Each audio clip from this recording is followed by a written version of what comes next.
ॐ भूर्भुवः स्वः तत्सवितुर्वरेण्यं भर्गो देवस्य धीमहि धियो यो नः प्रचोदयात्।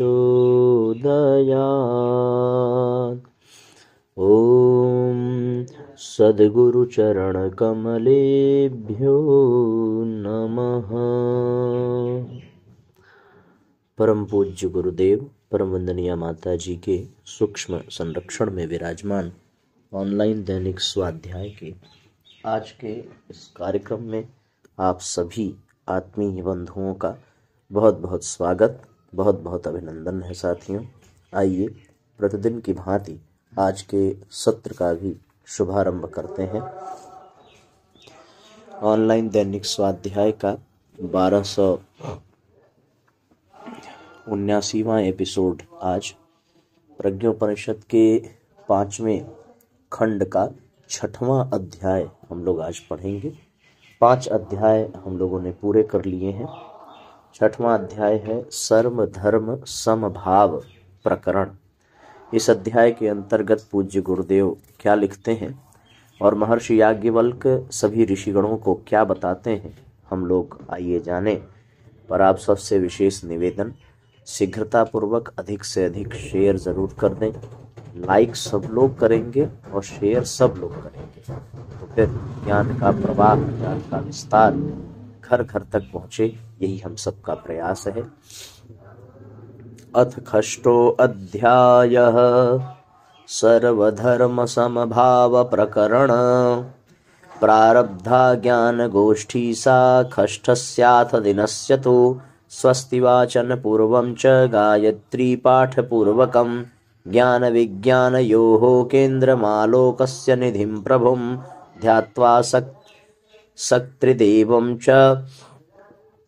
ध्यात्वा सवितृदेवं च सम्मिद्भर्ज्ञानयज्ञजं जिज्ञासवस्तदालोकं ज्वालयामासुरुत्तमम् ओतप्रोता तदालोकैः सृष्टिरेषा समन्ततः।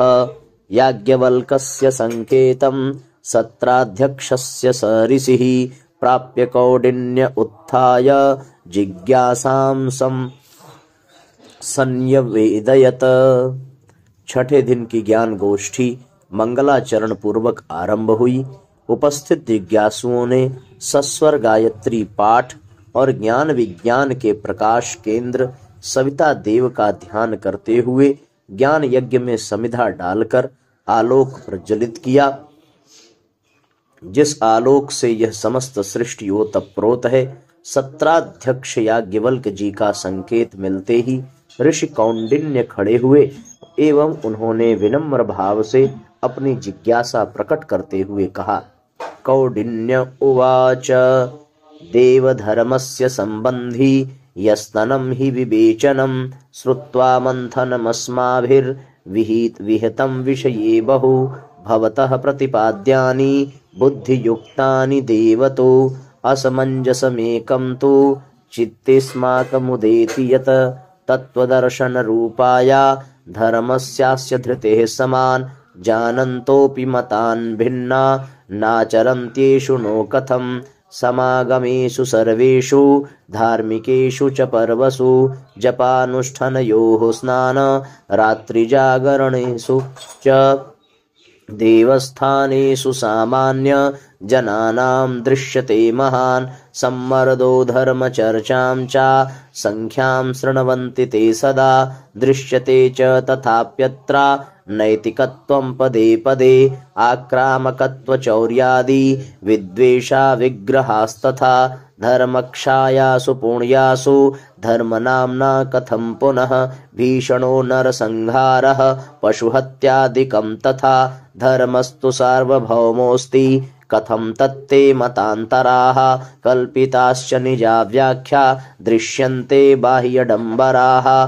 धर्मस्य परिवृतौ तै जना धर्मपरायणाः लग्ना व्यग्रतया देव दृश्यन्ते किमिदं कथं विसङ्गतेरहो दर्शिन् कारणं नस्तु बोध्यताम् अस्माद्विपर्ययान्मोक्तो मुपायो बोध्यताम् प्रभो।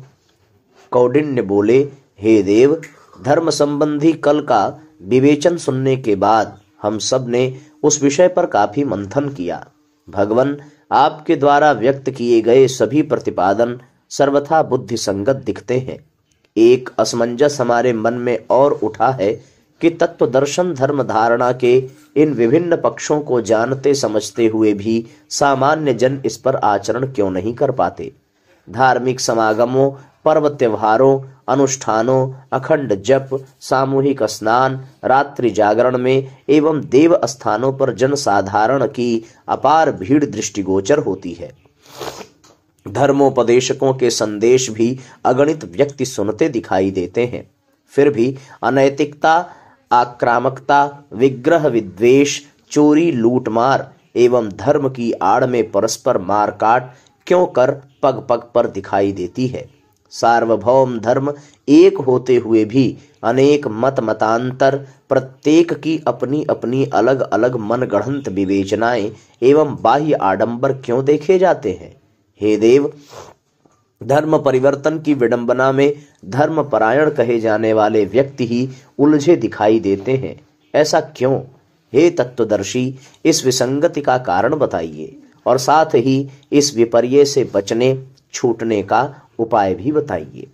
याज्ञवल्क्य उवाच जिज्ञासा श्रीखलां श्रुत्वा मोदं याति मनस्तुनः भवता पृक्षता प्रश्न मिमं मानवता समा धन्नीकृता नवोत्साहो भवितास्य समाहितेः भद्रा आकर्ण्यतां मेत द्रहस्य स्यस्मञ्जसं प्राणाः शरीरं हे तात मिलित्वा जायते यथा पुरुषस्तथैव धर्मोऽस्ति घटकद्वय निर्मितः बाह्यरूपं तु तस्यैकं यत्पूजास्तवनादिषु दीपनीराजनाख्येषु कर्मकाण्डेषु दृश्यते परमाया हि सत्याया ध्यानायात्र तु कर्हिचित् प्रतीकानाश्रयन्तीशा निराकारा यतः स्वतः संप्रदायेषु भिन्नेषु देशकालादिकारणात् प्रतीकाः सन्ति भिन्नास्ते लक्ष्यमेकं तथापितो समष्टौ व्याप्तया ब्रह्मया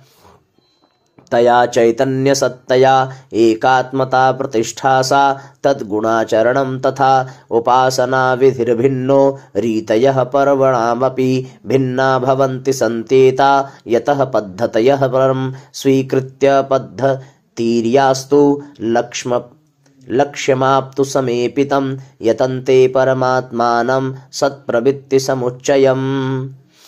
याज्ञवल्क्य बोले, आपकी जिज्ञासा श्रृंखला सुनकर हमारा मन प्रमुदित होता है। आपने यह प्रश्न पूछकर सारी मानवता को धन्य किया है। इसके समाधान से शीघ्र ही नया उत्साह उत्पन्न होगा। हे भद्रजनों, इस असमंजस भरे आश्चर्य का रहस्य सुनो। हे तात, जिस तरह शरीर और प्राण दोनों मिलकर पूर्ण पुरुष बनते हैं, धर्म भी ऐसे ही दो घटकों से मिलकर बना है। एक उसका बाह्य रूप है जो पूजा अर्चा स्तवन दीप आरती इत्यादि कर्मकांड के रूप में देखा जाता है। परम सत्ता का ध्यान करने के लिए कभी कभी प्रतीकों का आश्रय लिया जाता है। वस्तुतः वह सत्ता स्वतः निराकार है। प्रत्येक समुदाय में इसके भिन्न भिन्न रूप हो सकते हैं। चूंकि प्रतीकों में देश काल आदि कारण होते हैं, पर उन सबका लक्ष्य एक ही होता है। समष्टि में संव्याप्त ब्राह्मी चेतना सत्ता से एकात्मता स्थापित करना, उस भगवत सत्ता के गुणों को अपने जीवन में उतारना। उपासना के विधि विधानों, पर्वों के रीति रिवाज भिन्न भिन्न हो सकते हैं, पर गहराई से देखा जाए तो ये सभी मात्र पद्धतियां हैं जिन्हें अपनाकर सभी एक ही लक्ष्य सत्प्रवृत्तियों के समुच्चय उस परम सत्ता के निकट पहुंचने का प्रयास करते हैं। यहाँ पर साथियों धर्म के बाह्य स्वरूप का वर्णन किया गया है, जिसके नाते धार्मिकता का लक्षण देखने को मिलता है। तमाम तरह के कर्मकांड हैं, तमाम उपासना विधियां हैं, तमाम अभ्यास हैं, तमाम साधनाएं हैं, तमाम रीति रिवाज हैं। ये सब उस एक ही भगवत सत्ता के निकट ले जाने और उनके योग्य सुपात्र बनाने के लिए ही किए जाते हैं। बाहर से देखने पर ये अलग अलग प्रतीत हो सकते हैं, लेकिन इन सब का उद्देश्य एक ही है, सत्प्रवृत्तियों का समुच्चय हो और परमात्म सत्ता से निकटता बने। धर्मस्यास्य परम रूप मांतरंगम तु विद्यते भावना प्रमुखम कर्म कांडे प्राणास्तु केवलम भावनायाः समावेशा दागच्छन्ति विनाचतां निर्जीव चिन्ह मात्रं तन् मनोमोदि च साधनं प्राणिनां समुदायेन समष्ट्या प्रेम सर्वदा अविशेषं नरश्चैषां सेवा धर्मा सबो मताः धर्मस्य पूर्णता सेयं सार्थक्यं जीवनस्य च सेवा प्रेममयं कृत्वै वात्मानं संभवत्यपि। धर्म का दूसरा अंतरंग रूप भावना प्रधान है। कर्मकांड इत्यादि में प्राण भावना के समावेश से ही आता है। उसके बिना तो भी निर्जीव मात्र चिन्ह पूजा मन बहलाव का साधन बनकर रह जाते हैं। समस्त प्राणी समुदाय एवं मानव मात्र से निर्विशेष प्रेम एवं सेवा साधना को ही धर्म का प्राण मानना चाहिए। धर्म की पूर्णता, जीवन की सार्थकता स्वयं को प्रेममय एवं सेवामय बनाने से ही संभव हो पाती है। ये धर्म का दूसरा और अंतरंग स्तर है जो भावना प्रधान है। हम जो भी बाह्य प्रक्रिया कर रहे हैं, यदि उसमें हमने अपनी शुद्ध भावना का निरूपण न किया, यदि हमारी भावनाओं का समावेश उसमें न हुआ, तो वो केवल निर्जीव मात्र चिन्ह पूजा और मन बहलाने का साधन ही बनकर रह जाती हैं। धर्म की पूर्णता, जीवन की सार्थकता स्वयं को प्रेममय और सेवामय बनाने से ही संभव हो पाता है। हमारे भीतर प्रेम का स्तर बढ़ता रहे और वह प्रेम दूसरों की सेवा में नियोजित होता रहे, तो बस बात बन जाती है और धर्म का बाह्य और भीतरी दोनों स्वरूप उभर करके सामने आता है।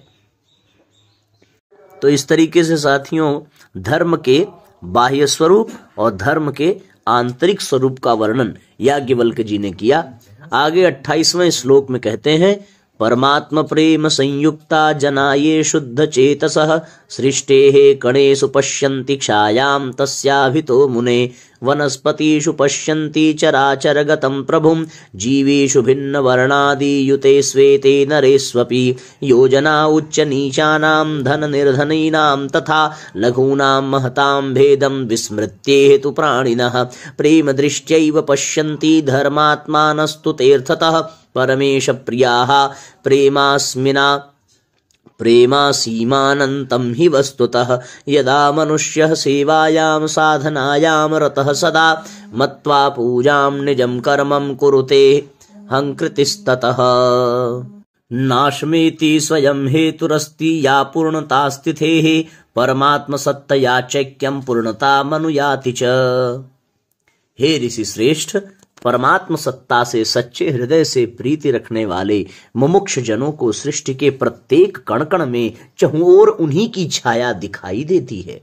वृक्ष, वनस्पति, जीव जंतु, विभिन्न वर्ण वर्ग जाति व लिंग के नर समुदाय में उन्हें एक ही चराचर सत्ता के दर्शन होते हैं।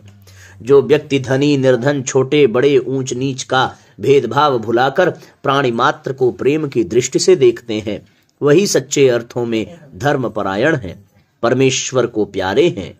वस्तुतः प्रेम की परिधि असीम है, अनंत है। जब मनुष्य सेवा साधना में निरत होकर हर काम को पूजा मानकर करता है, तो उसका अहंकार जो अपूर्णता का कारण है स्वयमेव मिटता चला जाता है एवं उसे परमात्म सत्ता से एकत्व की पूर्णता की अनुभूति होने लगती है।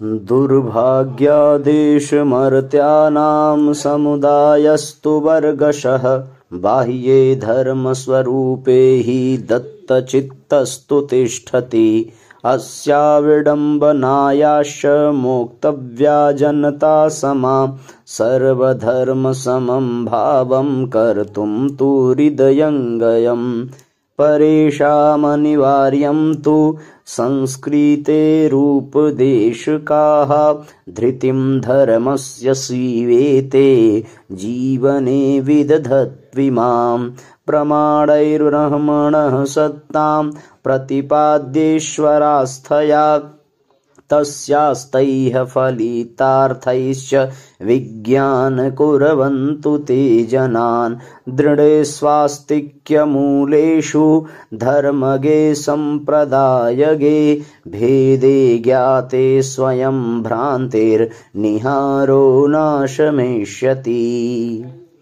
दुर्भाग्यवश विभिन्न वर्गों के मनुष्य समुदाय धर्म के बाह्य स्वरूप में उलझकर रह जाता है एवं उसी को सब कुछ मानते हुए पूर्वाग्रहों से ग्रसित हो जाता है। इस विडंबना से जन समुदाय को मुक्ति दिलानी चाहिए।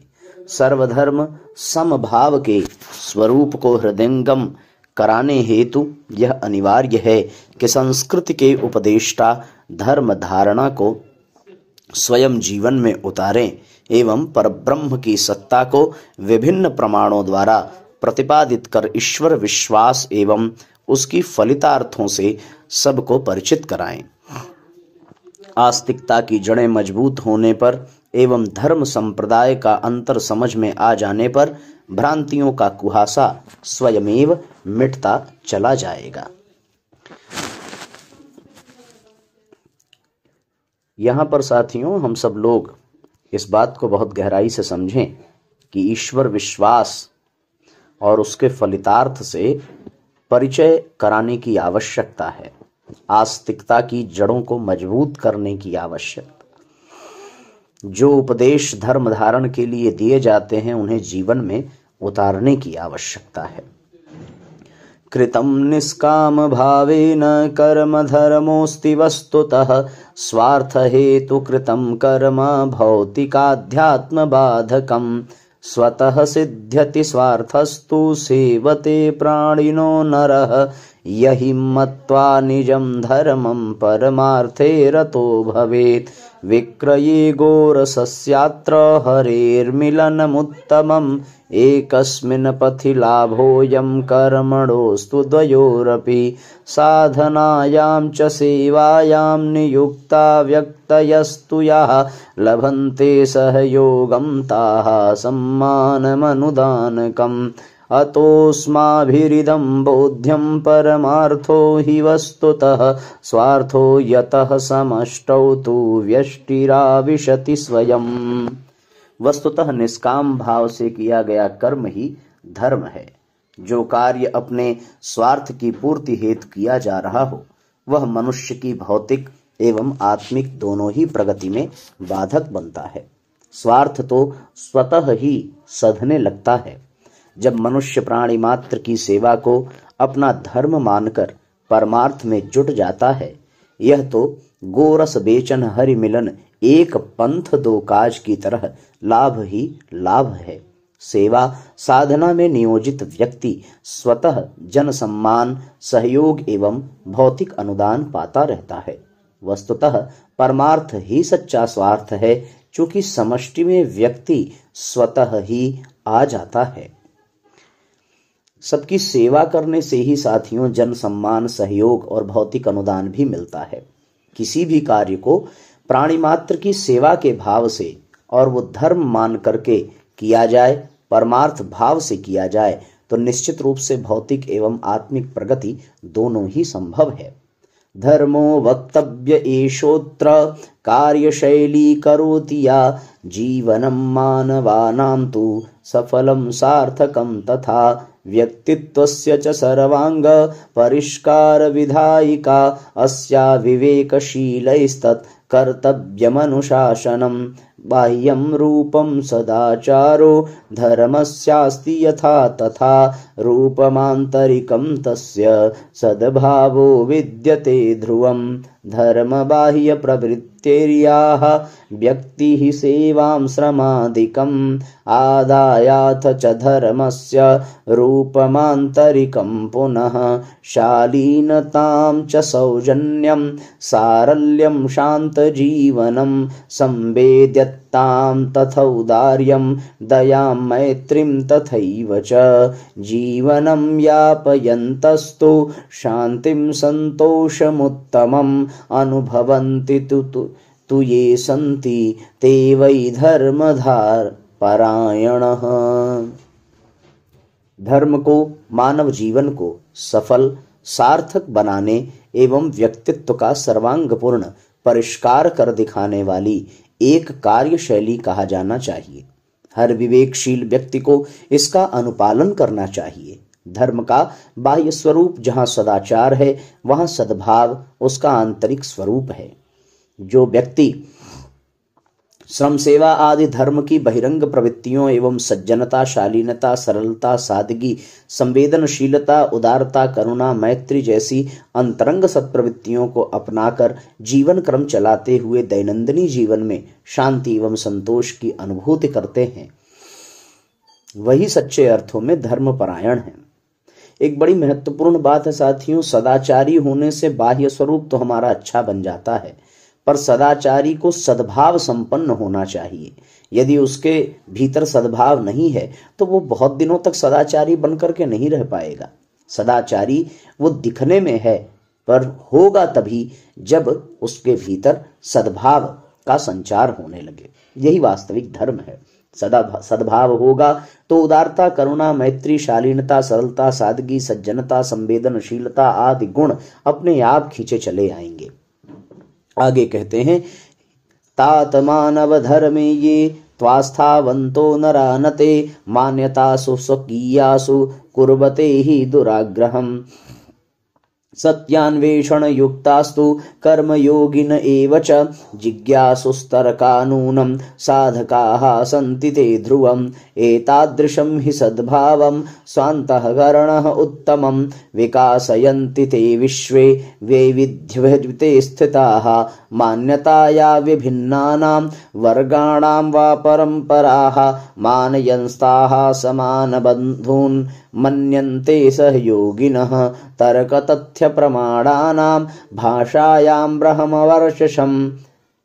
ब्रह्मवर्णनं कृत्वा कुर्वन्ति चास्वस्त्या नन्यानास्तिकपक्षगान् एतादृशा उदारा ये धार्मिकाः सन्ति तीर्थतः अध्यात्मवादिनो धर्मरता धर्मोपदेशकाः विपरीतानि येषां तु नृणामाचरणानि वै तत्कालिकं परं लाभं प्राप्नुयुस्ते तु चान्ततः तेषां यथार्थता याति समेषां सम्मुखे ततः भर्त्सनापात्रतां यान्ति कोपभाजनतां प्रभुः। हे तात, मानव धर्म में आस्था रखने वाले कभी अपनी मान्यता के प्रति दुराग्रही नहीं होते। वे सत्यान्वेषी, कर्मयोगी एवं जिज्ञासु स्तर के साधक होते हैं। वे इस स्तर की सदाशयता अपने अंतःकरण में विकसित करते हैं कि विविधता से भरी इस सृष्टि में विभिन्न वर्गों के मान्यताओं परंपराओं का सम्मान करते हुए उन्हें अपना ही बंधु सहयोगी माने। वे तर्क तथ्य प्रमाणों की भाषा में परब्रह्म की व्याख्या कर अन्य अनेकों को आश्वस्त करते एवं आस्तिकता को पक्षधर बनाते हैं। ऐसे उदार धर्म चेता ही सही अर्थों में धर्मपरायण, धर्मोपदेशक, अध्यात्मवादी कहलाने योग्य हैं। इसके विपरीत आचरण करने वाले तत्कालिक अर्थ, लाभ एवं सम्मान भले ही पालें, अंततः उनकी यथार्थता सबके सम्मुख आ ही जाती है। वे भर्त्सना के पात्र एवं ईश्वरीय सत्ता के कोपभाजन बनते हैं। इस तरीके से साथियों हम लोगों ने